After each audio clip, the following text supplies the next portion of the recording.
घाट नंबर 1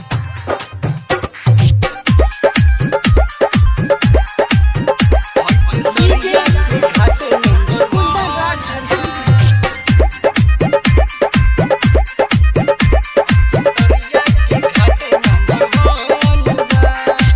आरा साहेब गज के सरिया मोतिहारी लागल बा भीड़ देख सब जगह भारी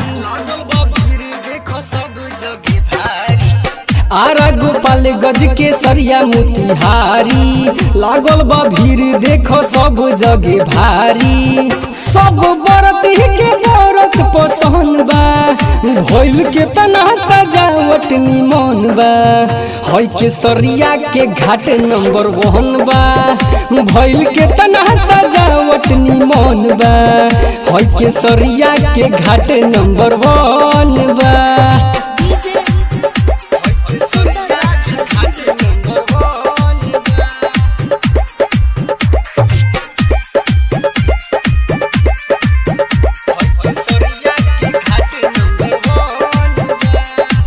सजल पंडाल जरत मर कहरी बर्तन के बैठेला बिछावल बदरी होता बड़ी धूम धड़ाका हो सब लहिका बजावे पड़ाका हो खुश देखी सबके ईमान बा भइल के तना सजावट निमन बा हई के सरिया के घाट नंबर 1 बा भइल के तना सजावट निमन बा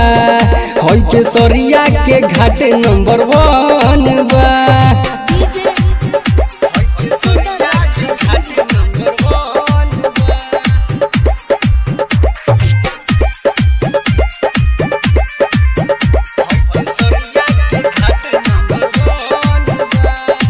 छठी माई के पूजा होला हर साल हो एही से गाँव अपन रहे खुशहाल हो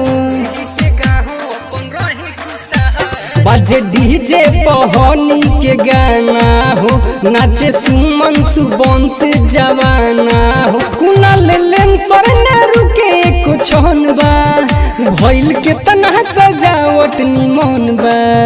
के सरिया के घाट नंबर 1 बा भइल के तना सजावट निमन बा हई के सरिया के घाट नंबर 1 बा।